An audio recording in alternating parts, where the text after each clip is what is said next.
It is my privilege today to have a cafecito with a dear friend, an inspirational friend, a passionate artist, and a student advocate, Dr. Aaron Cook from Gardner-Webb University. How are you, Aaron? Hi, honey. I'm good. It's I'm so excited wonderful about this. to see you. I know. I It, know. This is it's always cool. exciting to see you, but I love that we can have a conversation together, a cafecito together. So cheers for you. I have today my multi-big, I missed out. I don't have a drink with me. So is damn. an invisible. Well, it's so wonderful to see you, Dr. Cook. I will refer to you, Dr. Cook. It makes me so excited because I know you work really hard. You would know, Dr. Leo. Yes, I know. We spent a lot of times together. Yes. Uh, so, Dr. Cook, could you tell us a little bit about what you do Mhm. and maybe a little bit of your educational trajectory so people that don't know you can connect with you in that level? So, as far as what I do now, I am the program coordinator and assistant professor of human services at Gardner-Webb. Program coordinator is just a fancy way of saying I help with arranging the instructors for each course. I assign the textbooks. I like build the program, so I feel like it's my baby. It's something that I'm over, and I've done a lot there with designing new classes. We have 7 new classes that are on. One is going to be about understanding nonprofits and how they work. There's another one about community resource development that we're building this summer, just about how we can make an impact in our community and so forth. But I started with my first grown-up job being a admissions counselor, where I met Juanes, and we got to be perfectly wonderful friends, and I love him so much. So I traveled and got to know high school students and connected them with resources at our university, and then moved to working with community colleges and students doing graduate work. While I was doing that, I was getting my master's in counseling, and I do have my license as a counselor. And really I felt called to serving students in a way that would allow them to have an impact on their future careers. So I made a career shift and ended up going into career counseling. And I still feel like a career counselor. A lot of what I do with my students is career counseling. So working on resumes, understanding how your job at McDonald's might connect with wanting to be in business or something later. And so that's kind of my anchor with a lot of what I do. And when this position came available as I was finishing up my doctoral program, which is in organizational leadership, I didn't say that. I had been developing programs through my doctorate to help adult learners to be able to do some professional skills types of things. And so this came available, and I was like, I love teaching. I feel like I do that a lot, and through the career piece. And so switched to teaching full time, and that's where I am now. What I love that you mentioned this non-linear trajectory because a lot of times I feel like we put pressure on students and especially when you're in high school, even in college, you have this pressure that you have to figure out your life right now and you have to select a Wow. certain degree or you have to select this. And life does not make sense in the way that we always think, because if you ask me, I mean, and I talk about this in other videos too, if you ask me, would you imagine you're gonna be where you are right now? I could never tell you that. So that sounds very similar to you. Well, I think there's a couple of things to keep in mind with that. One, we do get a lot of pressure from family or well-meaning, friends who are, what are you going to do? Like, what's next? And I feel like we do feel very pressured to have an answer. Um, And I don't know is a perfectly okay answer because things tend to work out. And oftentimes, I think Steve Jobs said something along these lines that it's only in retrospect, it's only in reflecting back that we can see how things connect. Because for me, my admissions counselor job allowed me to better prepare for the work I was doing as a career counselor. That perfectly primed me for the teaching. And so it all, looking back, I'm like, it all fits, even though it might look like this when you're going through it. So I think that that's something, there are always things that connect. And that what you're developing and gaining from kind of each experience is going to propel you for the next type of thing. So while it might feel at the time like this, what am I doing? There are reasons why you are where you are at the time. Yeah, absolutely. One of the things that, Erin, that one of the things that we do at College Foundation is we try to talk to families and students and counselors about being prepared, Mm-hmm. because I do feel like you have to be prepared in order to to have this toolbox full of stuff that you can use at different moments. I know, for example, you are an artist, a fantastic artist, and I see your stuff, your work every day here. I have some of your work in my office that I see every day. So honored. I'll show it to you guys. This Oh you made it, yeah. and I see it every day, and other pieces too that I have throughout my house. But I feel like you have to find ways um, to do things that bring joy to you. And I feel like sometimes we focus so much on the academic part of it, but also finding other outlets can be helpful as well. And you're a good example of that. Well, I think you bring up a good point with that of you first have to find things that fill your cup. For me, that the artist side is something that's de-stressing, but it also helps with just having a little, well, it gives me an excuse to do things or buy projects. But that's one of the ways that I'm helping to pay some student loans. It directly contributes to that. But more than anything, baseline, it brings me joy.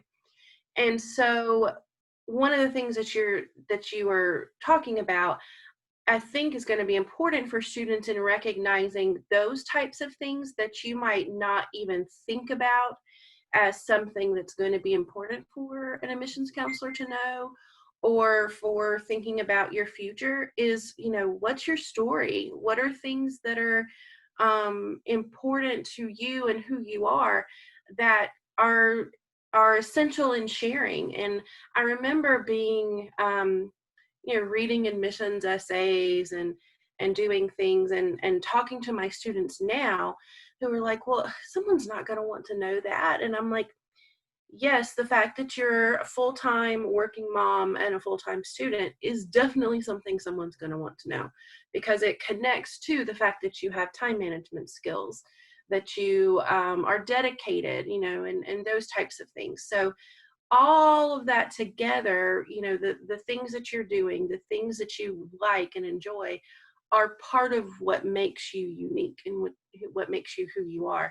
And that's what's going to be important in preparing for college too, because it sets you apart from the other applicants that are beside you. And so I don't want anyone to discount kind of what they've gone through, what their experiences are, or what they like to do, even if it's something like me that it's just after work you come in and craft. That it all is relevant.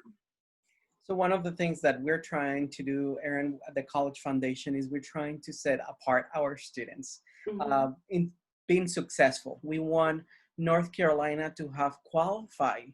We have North Carolina to have qualified teachers, qualified artists, qualified plumbers, qualified doctors and nurses and lawyers. And one of the things that we always look in like you said, reflecting back is, oh, I wish I would have known this, or I wish Yeah. I would have looking back and saying, I wish I would have done this, or I wish, you talked about something very real that also happened to me. In order for me to afford my education, I needed to get school loans. And so that is a very real thing. Tell us a little bit about the way that you were able to afford college. People don't know, but you grew up in a dairy farm, Erin. Yeah. That's a really cool thing about your story. Oh, it is. Yeah. It's one of those things. Oftentimes I'm underestimated because people are like, "Oh, she can't pick that up." And I was like, "No, I grew up on a dairy farm. I am strong." So, yeah, I grew up on a dairy farm with two brothers with cerebral palsy. And so a lot of our money went towards medical bills and expenses for them and things. And, um, I was very, very blessed to have parents who helped me with my undergraduate. And so one of the things in with that and with scholarships, because let me tell you, I applied for about every possible outside scholarship that I could find. Um, I had a Papa John's scholarship.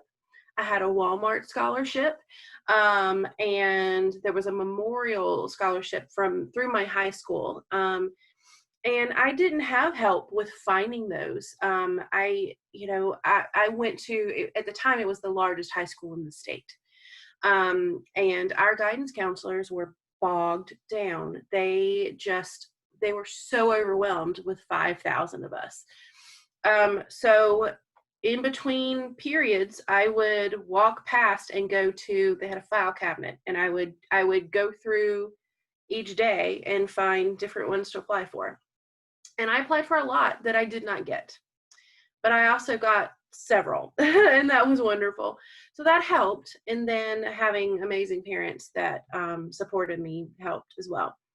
And with that, I walked out with not having as much loans as I very much could have. With my master's, I was working at the school where I got my master's. And so I was able to finance that because of an agreement that, I was working while I was doing this. And so all I really had was my books, and other, just expenses. My doctorate was not the same. And so I had to really, and I know a lot of families have to think about this all the time too. I had to think of it as an investment in my future. And really that this particular thing of borrowing this amount of money, and it's very scary, was an important step in my overall journey and who I am. So in doing that, I decided, I'm going to step up other things that I'm doing just to be able to, 6 months or so after you graduate, that's when things generally kick in. And so for me, it's a matter of I can afford it, but I want to pay a little more, so that I can get that off my plate a little faster. So that's when I start hawking my wares and doing things like doing prints and stuff that just helps me to feel good that I am paying back on something that's a big investment for myself. And I am glad that I did that, but it was the way that helped me to be able to complete my education and get where I am today. And you're having fun while doing it. Yeah, exactly. So Dr. Cook, let's talk about, you mentioned that in your current role and in the other roles you have worked with students. And really, when you mention the types of roles that you really have also been in a role where you help students grow. And so with that mentality, let's look from now to the past. For students that are just gonna start college, So for those students that are just gonna start college and they have on mind to maybe go to graduate school or maybe workforce or something like that, there are things they can do right now during their time in school to really maximize that and really get some skills that are going to be transferable to whatever they do. You gave beautiful example. Everything that you did kind of contribute to the next job you had, and I feel like the same way for me. Each each job, each lesson has contributed to something more. Even my failures have also contributed and provided that fuel to keep going in many ways. So looking at that from that mindset, what are some things that you recommend for students? Let's focus in those students that are going to start college, or maybe that they are in college right now, because I feel like a lot of these tips we can adapt them into high school as well. Sure, yeah. So I think one of the things that you have talked about and what I have talked about is the idea of transferable skills. And so I want to unpack that just a tiny bit and explain what I mean by that, because I think that this is a life lesson, that this is something, no matter where you are, high school or college, understanding that and understanding how those things will be relevant to you is going to be something that serves you throughout your life.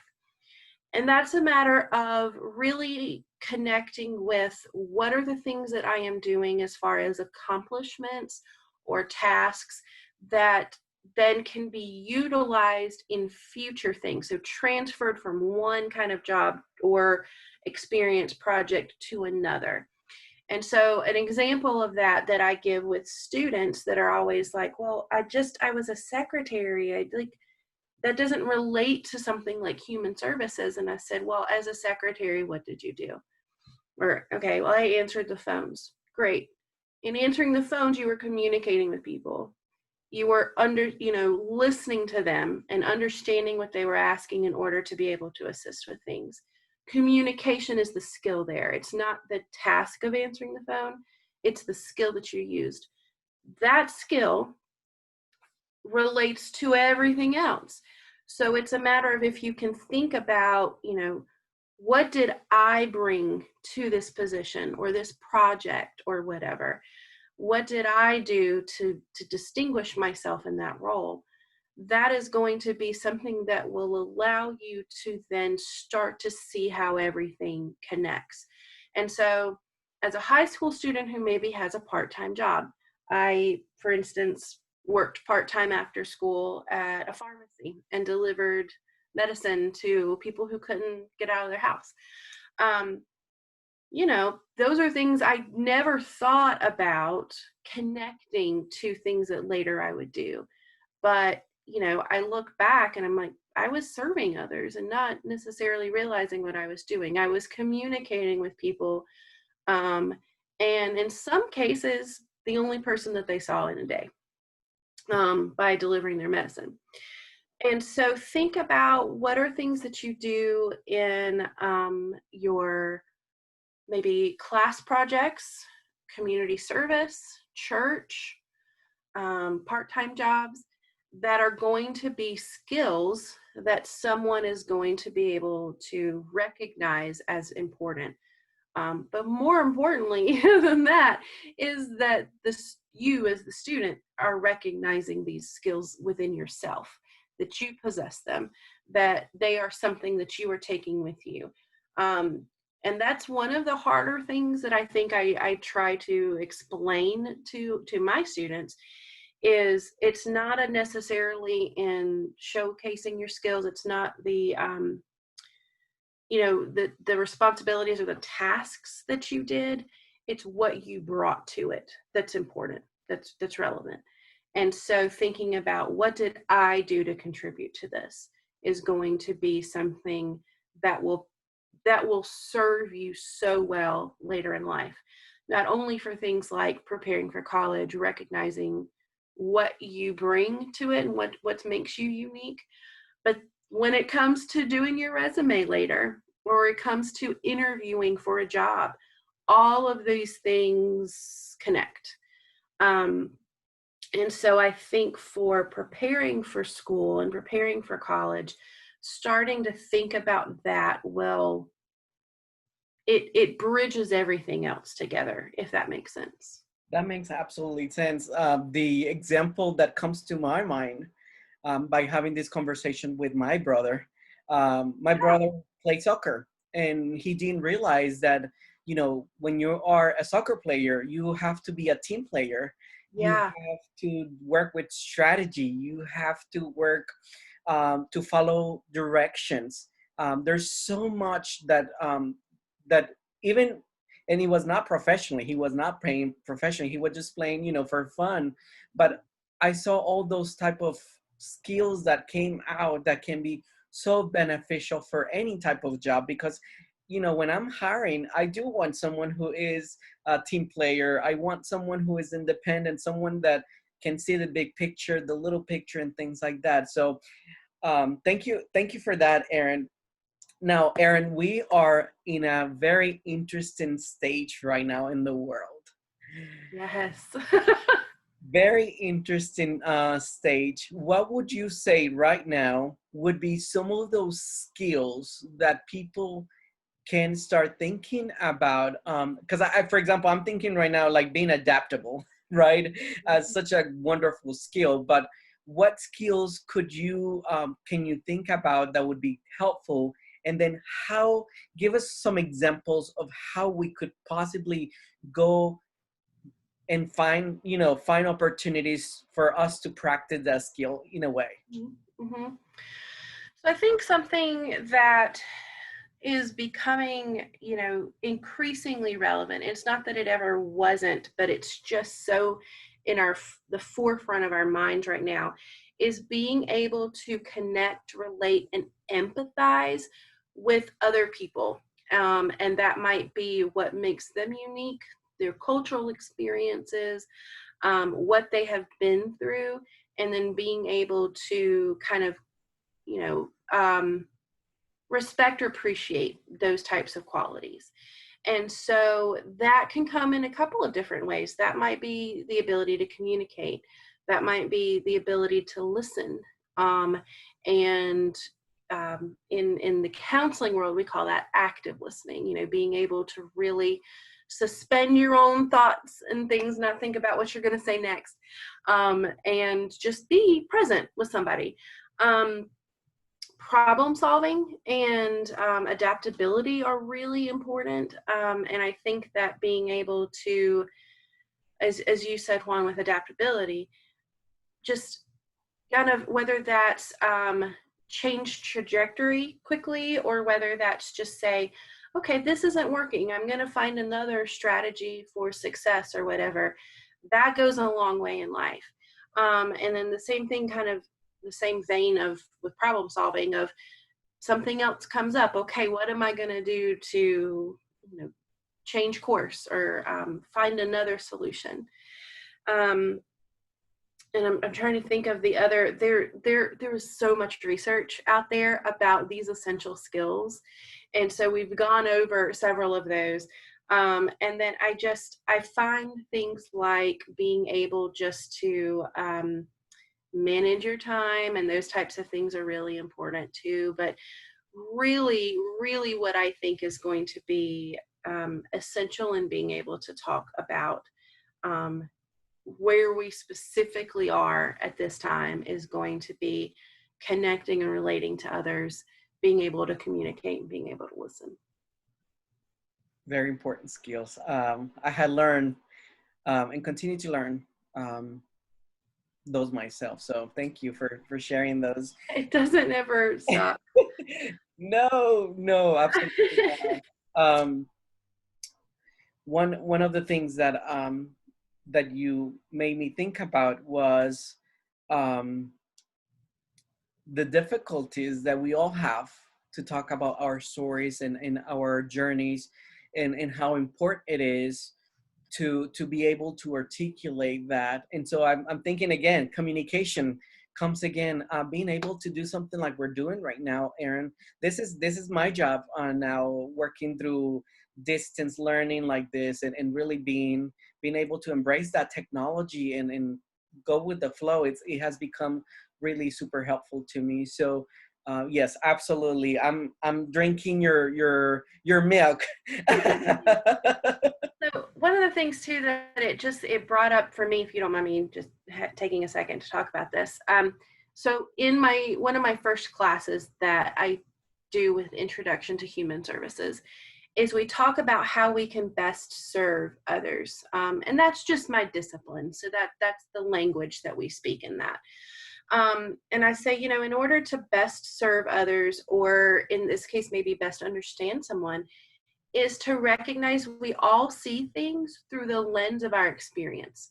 We all are experiencing things differently. And even like between you and your brothers, you're going to have different experiences because of where you are within the family, about who you are as a person and how you see things, that and what you value, your like internal compass, that all creates these glasses that we wear, that impact how we see things.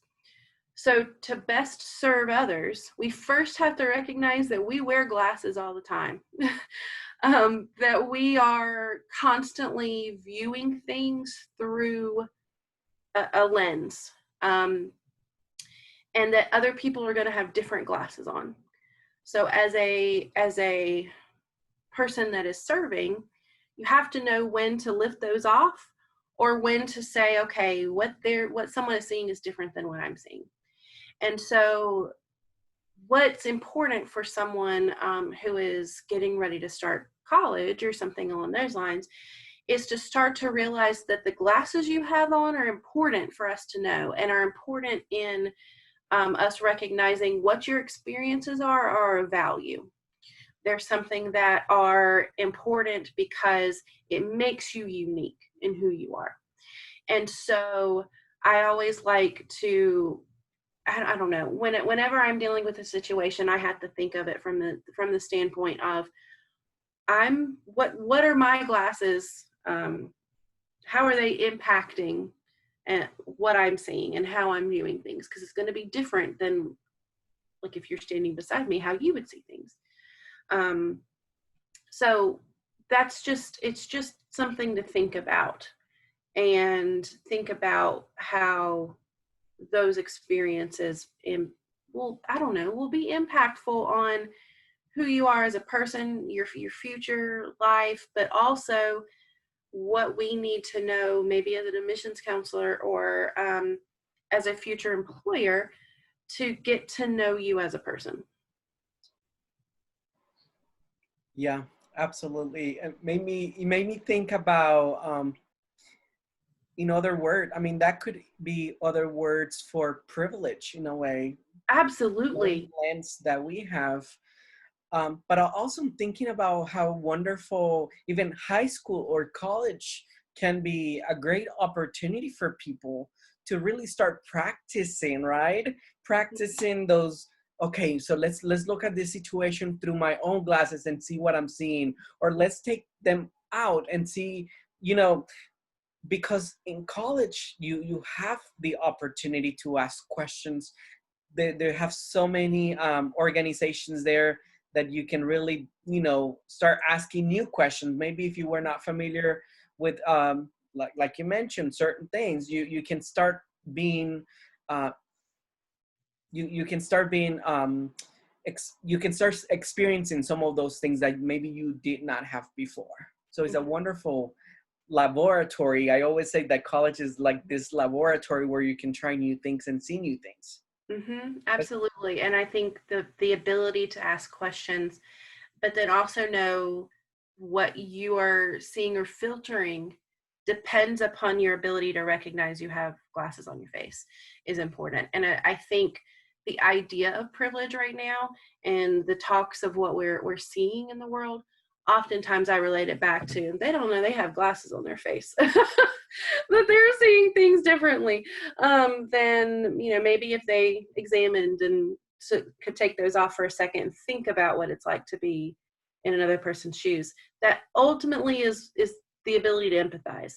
But yeah, so it's just one of those things I often try to ask myself.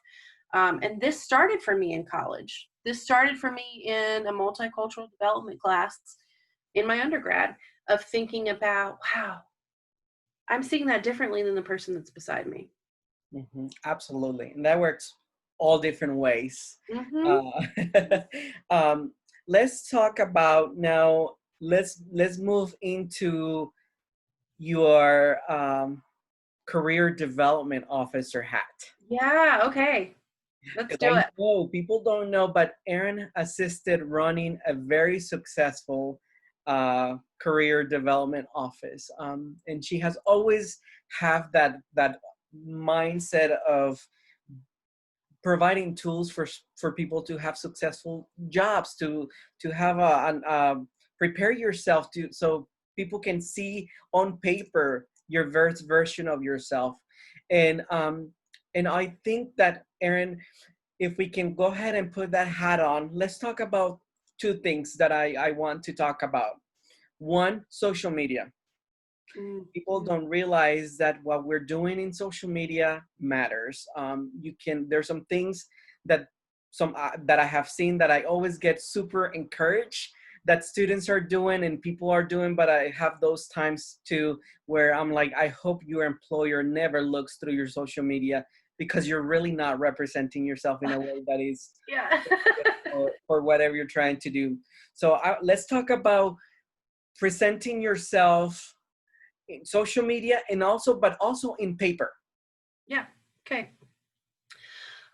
So I do this every day. In fact, I have students that this week their resumes and cover letters are due to me. And then next week we're building LinkedIn profiles. And Tell us why it's important to have a resume ready now too. yep. So, and that might be something you're like, as a high school student, I had to have what?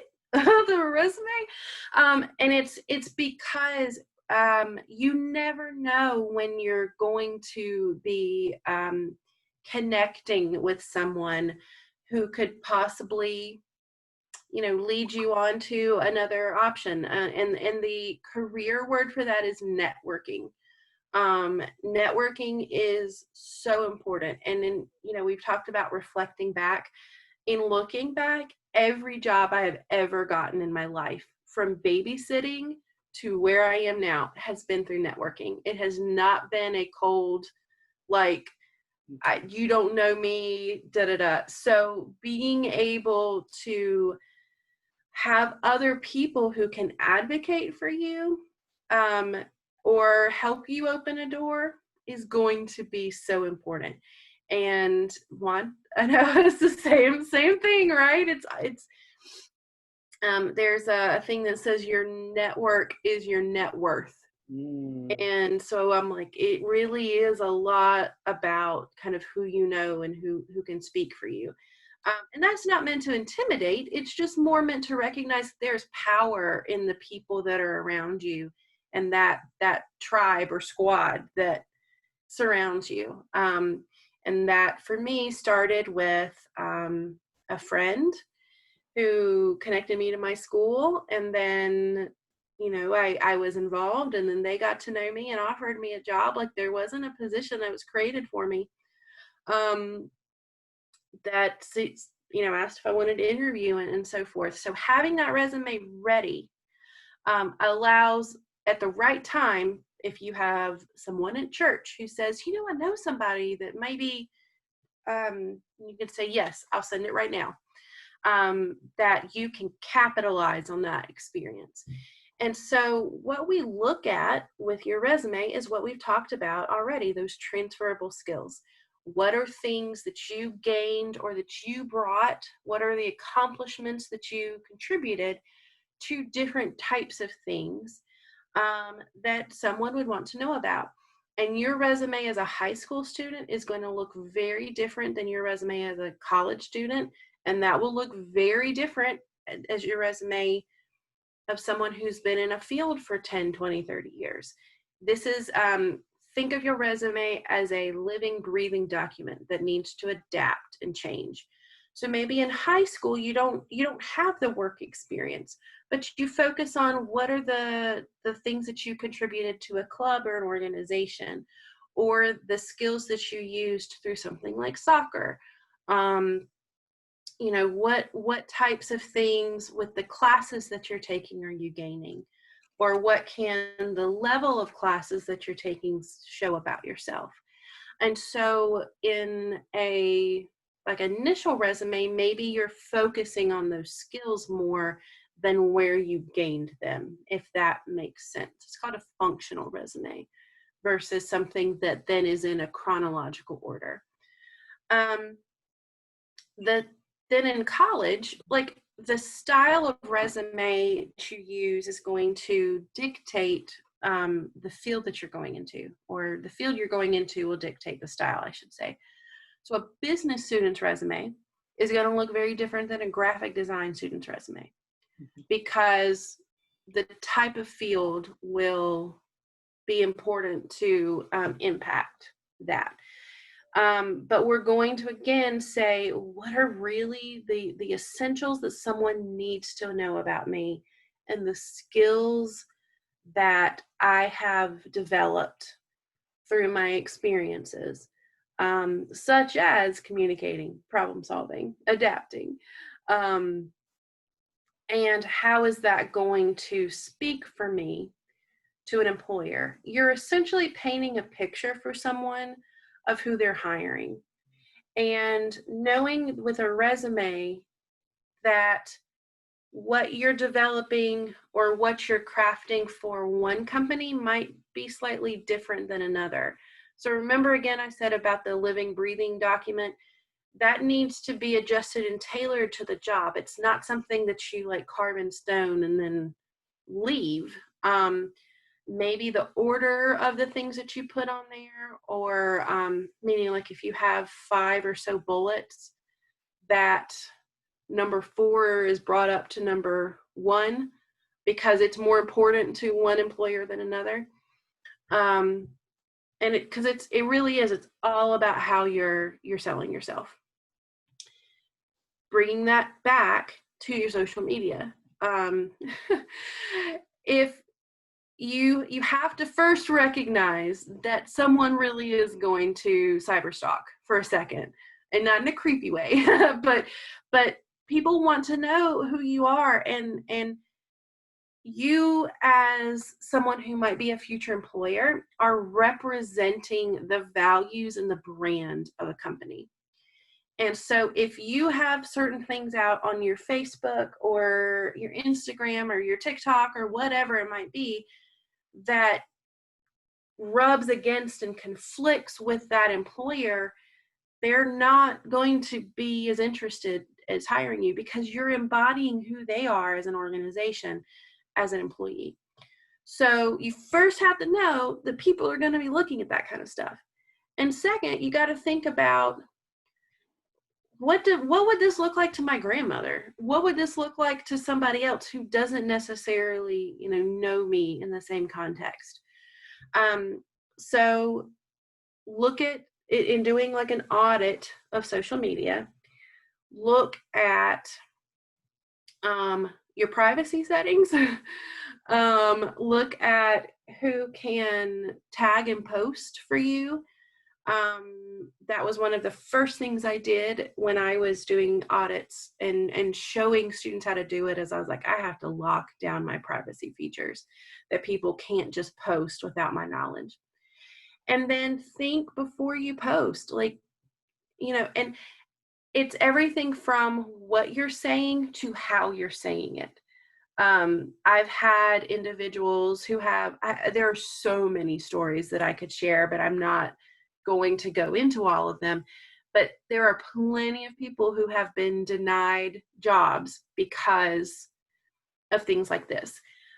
Organizations have also mentioned to me in the past, I've seen what they've done, but they can't articulate things and write in a complete sentence. It's all lowercase, no grammar. And I'm like, yeah, things like that matter. And I understand, there are differences in your platforms that you're using, that you might not be thinking about those things when you're doing a post. You're just, tweeting it out or whatever, but it all connects. And so it's just a matter of taking a pause and thinking about how could this potentially impact my future through my words and how I say things.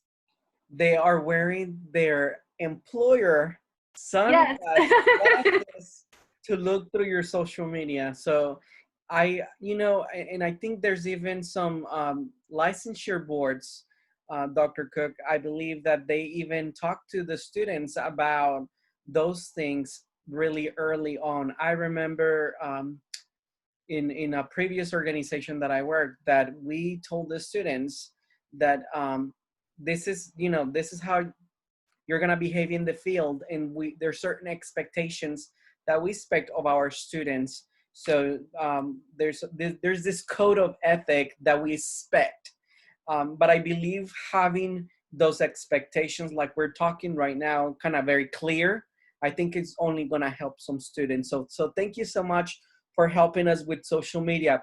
So for those students that are not being involved, either in high school or college, Dr. Cook just remind us that it does matter.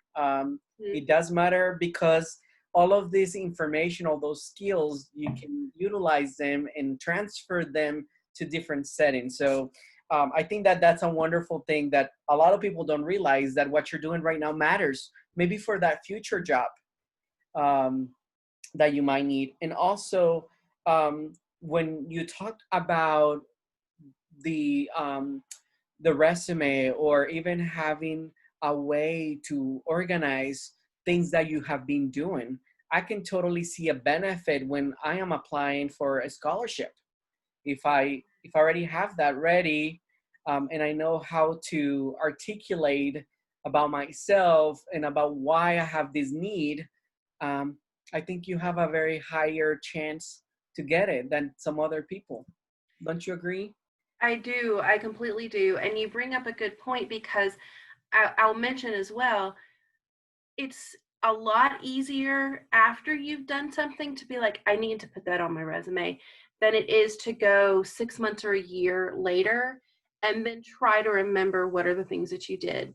So if you can, in getting something started, if you can just keep it fresh and updated.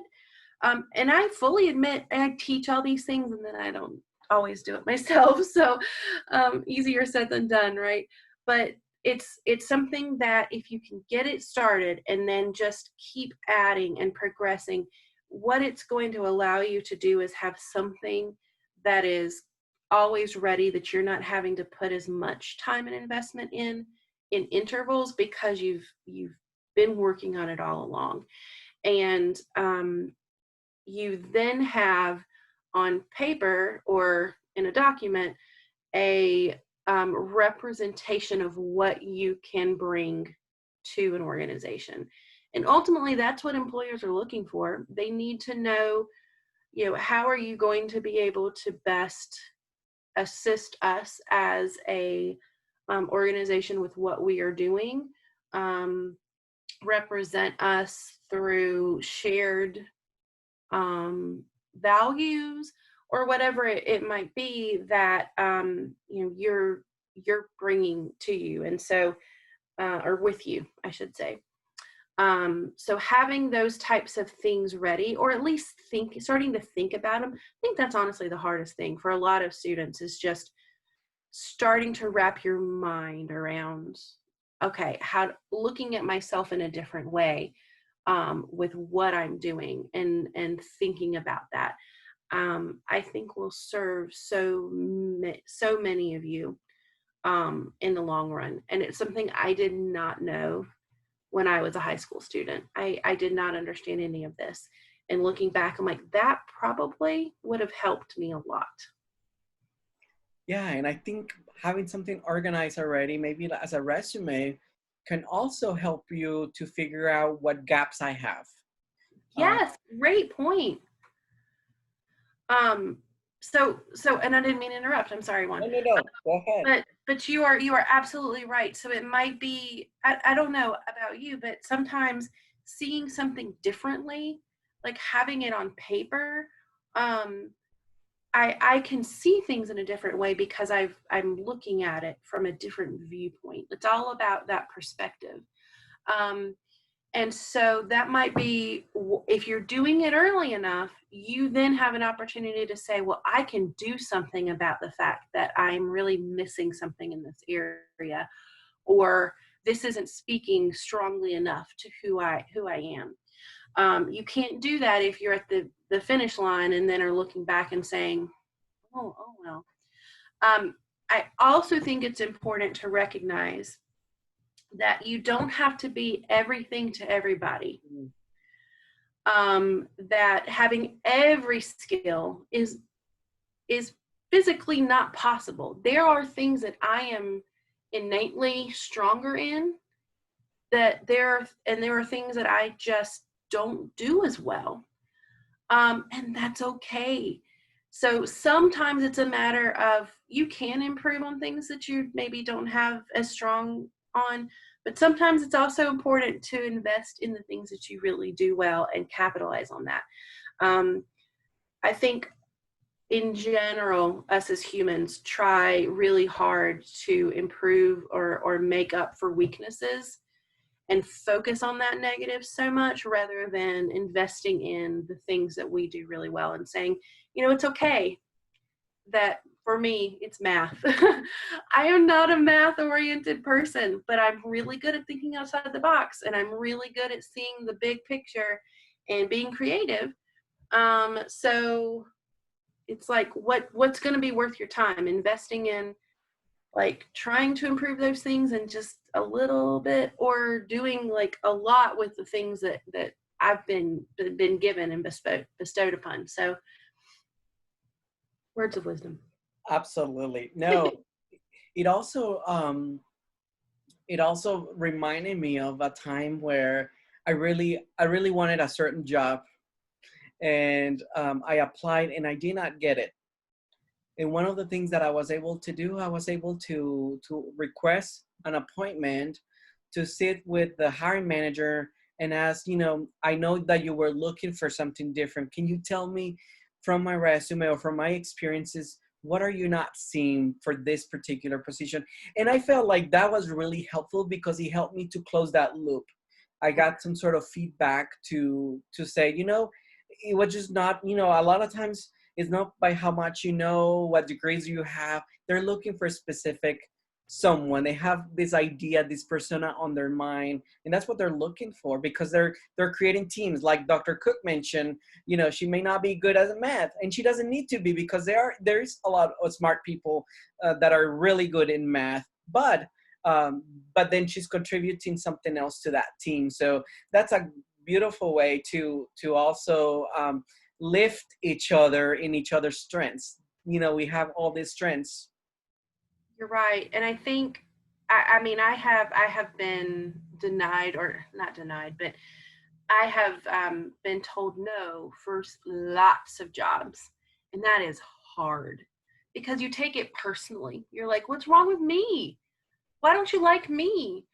And oftentimes there's a fit that it might be they're looking for someone with more experience, or there was someone who networked and that they had that inside track, and so being open and receptive to recognizing, okay, maybe I didn't quite fit, but as Juan did, I wanted to get some feedback in order to be stronger, or to be able to grow some more of my skill set, or to just say it wasn't about me at all. This was not a personal thing. All of those things are growth experiences and make you stronger and better for the next go round. And I have a couple students right now that that they're in that. I just was told no again. And I'm like, and it's hard. But you will find the right job, and it will, be the best fit.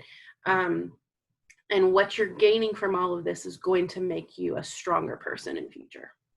Yeah, I had this week, actually, I had a student that was very frustrated because the student had applied to every single scholarship available that they could possibly get their hands into, which I can tell you was not exhausted list. It was just few that they applied, but they received no's for, but you know what? You only need one yes, and then it can really change the course of your career, your life.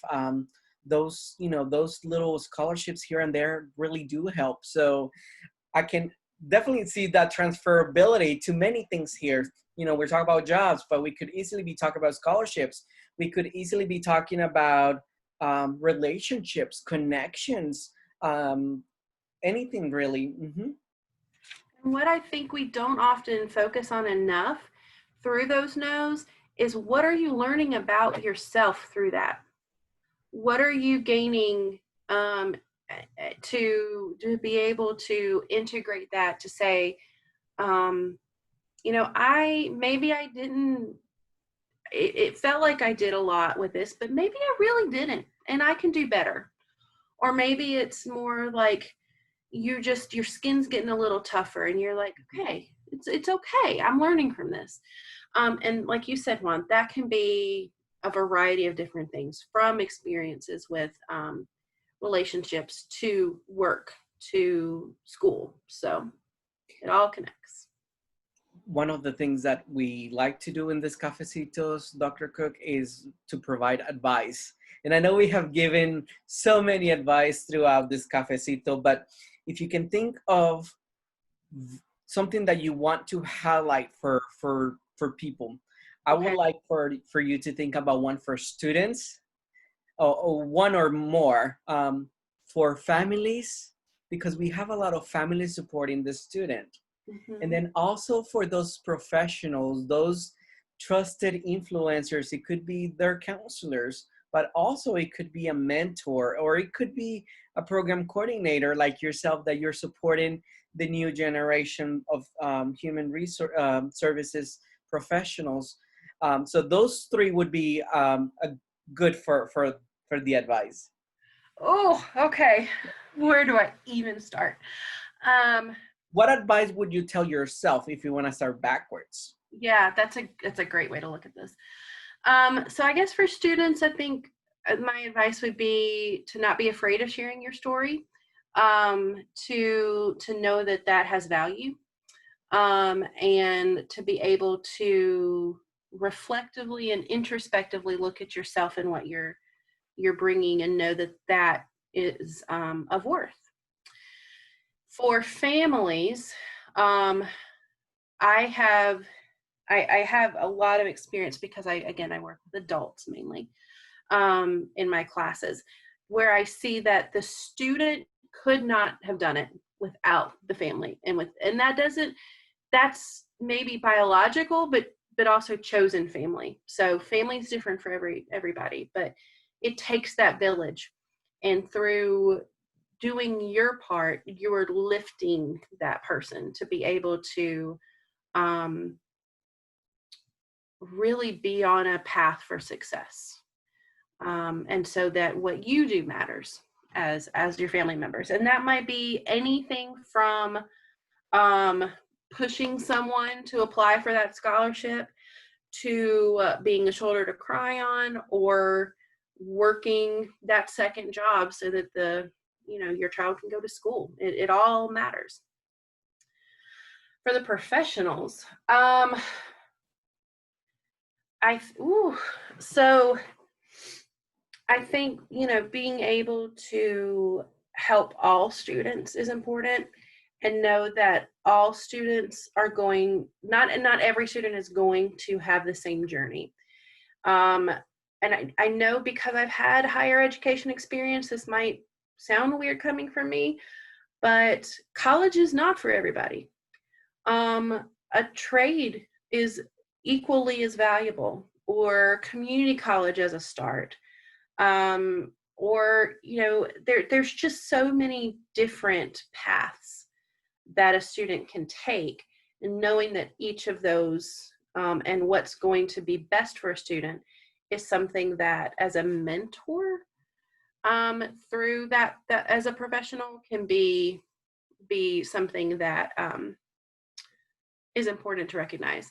And then I think as well, knowing that I'm just thinking back to when I was an admissions counselor, like having that